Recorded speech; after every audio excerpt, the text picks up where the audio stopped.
भजन करता हूँ। भजामि अहम, जो जैसे मेरी शरण में आता है मैं भी उनको उसी रूप में प्राप्त होता हूँ। तो कोई प्रेम से आवे तो प्रेम से दिखाई देता हूँ, कोई क्रोध से भजे तो मैं क्रोध रूप में उनको दर्शन देता हूँ। क्यों कि मम वर्तमानु वर्तन्ते, ये मेरा अनुवर्तन होता है, नकल होता है। क्यों, कैसे?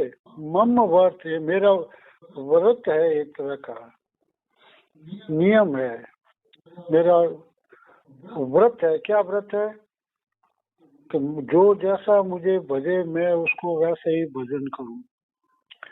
मनुष्य पार्थ सर्वस्व, ये पार्थ सभी मनुष्य ऐसा चिंतन करते हैं। देखो, अब राम जी ने करके दिखाया था रामावतार में, और द्वापर में कृष्ण ने कह करके दिखाया। राम जी ने तो करके दिखाया रामावतार में। अब गुरु और शिष्य जैसा मुझसे चाहते हैं तो वैसा ही मैं बन जाता हूँ, ये भगवान कहते हैं। जिस भाव से शरण में है उसी भाव से भगवान उसे स्वीकार करते हैं।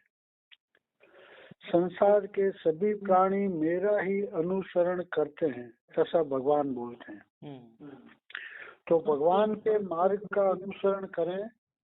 भगवान बड़प्पन का भाव नहीं रखते हैं, बड़प्पन भगवान में नहीं है। काम वह है जिससे सिद्धि मिले। काम को बिगाड़ देना और कहना कि तुम इसके अधिकारी नहीं हो, ये बात ठीक नहीं है। आप उसको सीधा किसी को भी कह दोगे आप अधिकारी नहीं हो, तो ये बात ठीक नहीं है। काम आप बिगाड़ दो तो आपकी जिम्मेदारी है ये। अब कर्म करोगे तो सिद्धि भवती, आपको सिद्धि की प्राप्त हो जाएगी। ये दूसरा श्लोक जो है आगे वाला, उसमें ये स्पष्ट रूप से दिया है। 12वां श्लोक से पढ़े। काग संत कर्मणा सिद्धि यजंत इह देवता, क्षिप्रम ही मानुषे लोके सिद्धि भरवते कर्मजा। जो कांक्षा करता है,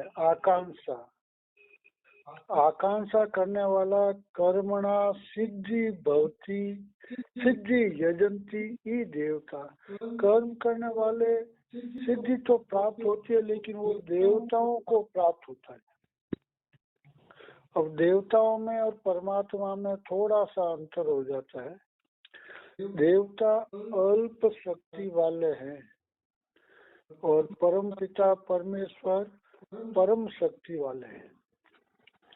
अब जिसके पास में जो चीज है वो वही तो दे सकता है। अब देवता में किसी के पास सौंदर्य है, किसी में बल है, किसी में प्रेम की शक्ति है, किसी में केवल भक्ति का ज्ञान है। तो वो उनके पास जो ठीक वैसे ही, जैसे जिस दुकान के पास जो सामान है वही मिलेगा आपको। और फिर आपको सब कुछ लेना है तो फिर बड़ा सुपर मॉल देखना होगा आपको। तो ये परमात्मा वो चीज सर्वगुण संपन्न है, वो आपको देता है। और भगवान कहते हैं कि क्षिप्रम ही मानुषे लोके, ये जो कलयुग है ये क्षिप्र मतलब तत्काल। तत्काल का अर्थ जैसे चुटकी बजाई कोई समय नहीं लगा, ताली बजाई समय नहीं लगा, बस। तो कर्म करने वाले को सिद्धि इसी जन्म में ऐसे तुरंत मिल जाती है, जैसे चुटकी में कोई समय नहीं लगता है या ताली में कोई समय नहीं लगता है। क्षिप्रम ही मानुषे लोके सिद्धि भवती कर्म जा, कर्म से उसको शीघ्र सिद्धि की प्राप्त हो जाए। लाडू महाराज हुए, उन्होंने कहा था लाडू तू परलोक का, लाडू तू परलोक का, कर साधन तत्काल, चालता नहीं लागे देर, ताली उतनी ताल। चलने में, ये संसार छोड़ने में कोई समय नहीं लगेगा। जैसे ताली बजाने में कोई समय नहीं लगता है, वैसे इस जीव को जाने में कोई ज्यादा समय नहीं लगता है। आंख बंद हुई होगी, मुंह खुला ही रह गया बस, और निकल गई सांस है।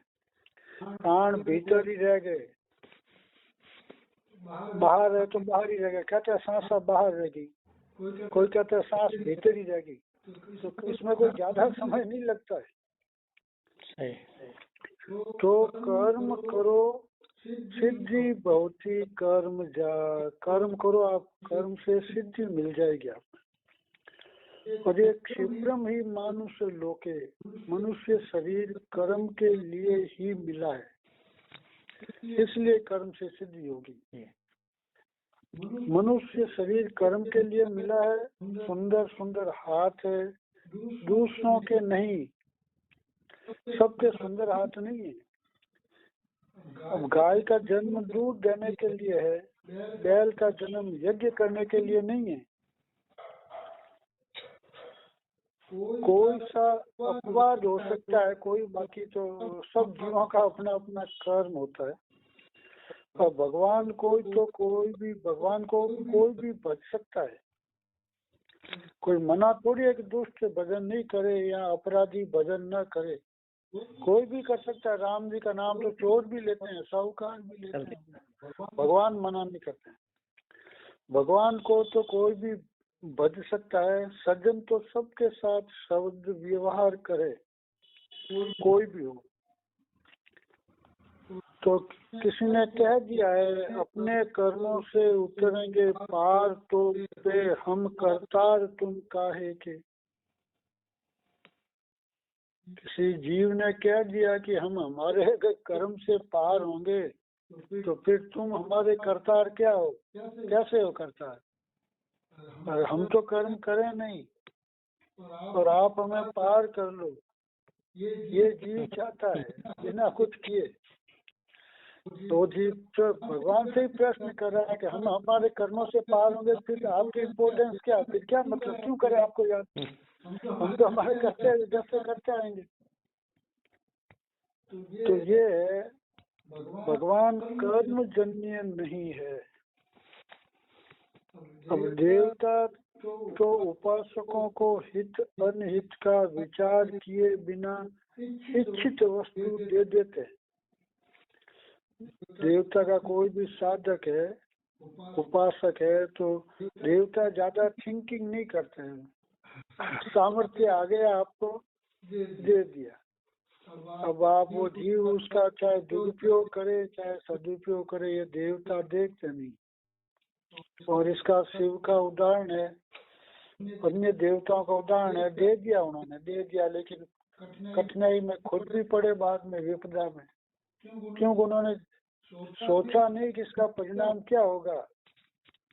लेकिन परमात्मा नहीं देता है, परमात्मा तो जीव के हित में है तो देते हैं। नारद ने मांगा रूप, तो भगवान ने कहा जो तेरे हित में होगा वो मैं करूंगा। बंदर बना वो हित में यही था नारद के, भगवान से दूर रहे नहीं, इसलिए मोह काम खत्म करने के लिए उसका विवाह होने नहीं दिया राजकुमारी से। ये परमात्मा में और देवता में ये फर्क है। परमात्मा तो माँ जैसा है, बच्चा चाहे कि ये चीज लूंगा, लेकिन माँ सोचती है इसके हित में है कि नहीं है, तो वो देगी, नहीं तो नहीं देगी। बुलाने की कोशिश करेगी वो माँ, और वो उसको इधर उधर की बातों में, इधर उधर की वस्तु देकर के चुप कर देगी, बहला देगी, लेकिन वो चीज नहीं देगी। क्यों? वो उसके हित में नहीं है। बस यही परमात्मा का काम।